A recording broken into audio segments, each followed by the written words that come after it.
over $92,000 for a 2024 Dodge Durango. Yeah, it's a 392, so it's pretty badass, but literally for nearly 100 grand, $92,000.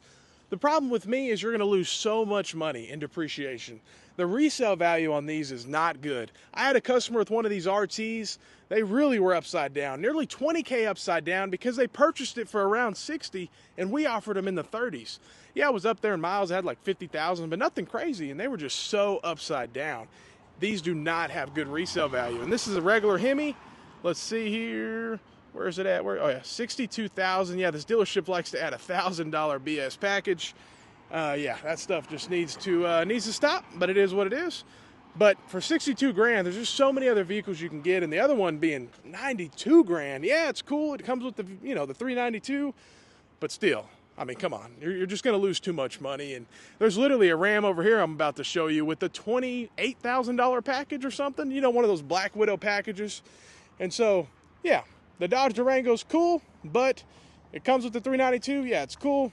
Would I ever buy one? No, because first, it's, you know, it's an SUV, not really made to be a sports car, but two, you're going to lose so much money. I'm going to keep saying that because whenever you go to resell that thing, man, it's going to hurt. Same with this right here, though, because the dealership adds an extra, this $28,000 package for the wheels and a lift and the Black Widow emblems and stuff. And it's like, no one is going to give you that money back. So you're just throwing it down the drain. Yeah, 28 grand. Can you guys see it? But yeah, and it's a lift. I don't know if you guys can see it. Yeah, there we go. Lift, wheels, tires, but not worth $28,000. It's just simply not. And my thing again is when you go to resell it is when you're going to feel the pain. Same deal with this 2500. The dealership added all these aftermarket things. It's just, man, do it on your own, because one, you get to do it on your own. It's kind of fun. Two, you're going to end up financing all this stuff. And I mean, you're financing a bumper, you're financing your aftermarket wheels, and it's really adds up. Yeah, it's included in your loan, but man, these people, but literally, before we know it, some dealerships are going to be offering 96-month loans, literally, before we know it. And this is one of the dealerships that got taken over. So this dealership wasn't doing so good last year. It was a very quiet dealership. Now they have the American flags up. They definitely did a lot. They updated the place. They made it look better. It was really going downhill. And basically they had to. The dealership was going out of business. So this other person came in. They definitely changed it up. They made it better. They got the music working. They got the building up to date. They got some inventory in here. But still, they are selling okay based on what I'm seeing, because they released the numbers. This company, he's very public on social media, and he says it all. So the numbers have gone up dramatically since he took over, but I think it's because they spend a lot of money on advertising. It's definitely not the product, because literally $121,000, you can tell this has been here a long time by looking at the window sticker. But what is Carlos Travares thinking building vehicles like this? Do you really think this is what Stellantis customers want? Grand Wagoneers have been selling crappy. And people will leave a comment saying, Wagoneers are selling good. Well, no, Wagoneers might be, but not the Grand Wagoneers. They're selling terribly. Because for 120 grand, who can you go to? You can go to Mercedes, Porsche, Land Rover, Cadillac. There's so many other brands that you can go to. A lot of them have a lot more of a name than a Grand Wagoneer. And people that buy these kind of vehicles, you know, they love that name. They want the name. Are they buying it for them, or are they buying it to look cool at a red light? You know, who really knows? But the other issue is these little Dodge Hornets. These things are complete crap. No one wants them. They're overpriced. They're just complete stupid decision. And they have them out here now. It's just like, why? Why would you even spend money building these vehicles? At least this one's a little bit more, $37,000, a little bit more affordable. I've seen them literally at 50, but still, $37,000 for a small SUV with a small engine. And literally, for 37 grand, you're not even getting a hybrid. You know, other competitors, yeah, if it's a small SUV, hybrid maybe, but still you're not getting there. And there's no big rebates.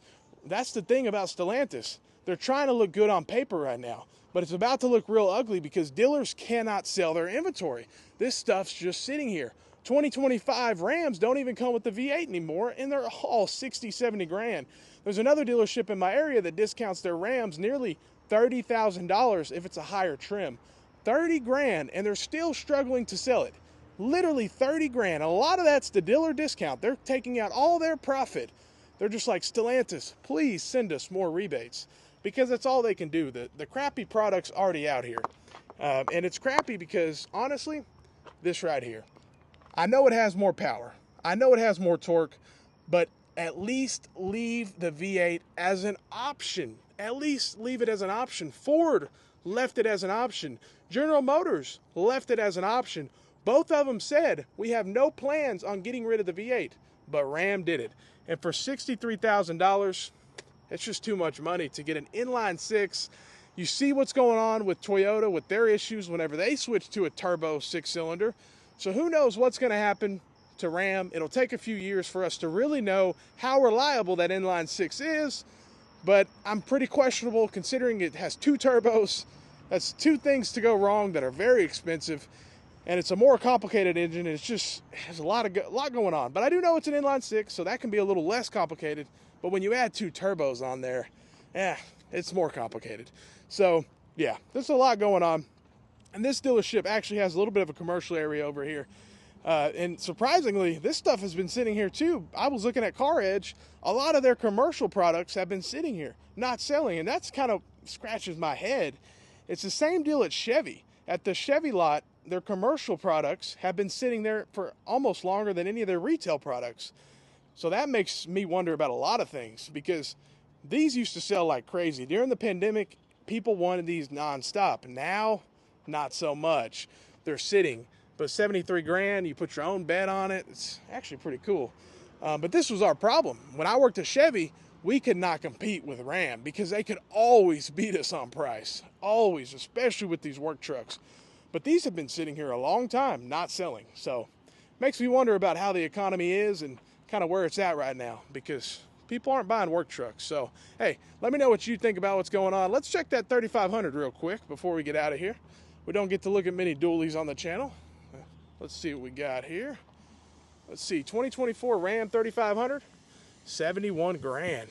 Yeah, and this is honestly, out of everything we looked at today, this would be the best buy on the lot, because it's gonna hold its value. In the long run, there's only so much this can drop. These 3500s are gonna be worth money. These are true work trucks. They don't have the same emission standards, so hopefully no problems. Keep your 25 and your 3500s like they are. They're perfect. But make them a little cheaper, it'll even be better. Hey, let me know what you think. Have a great day and stay blessed.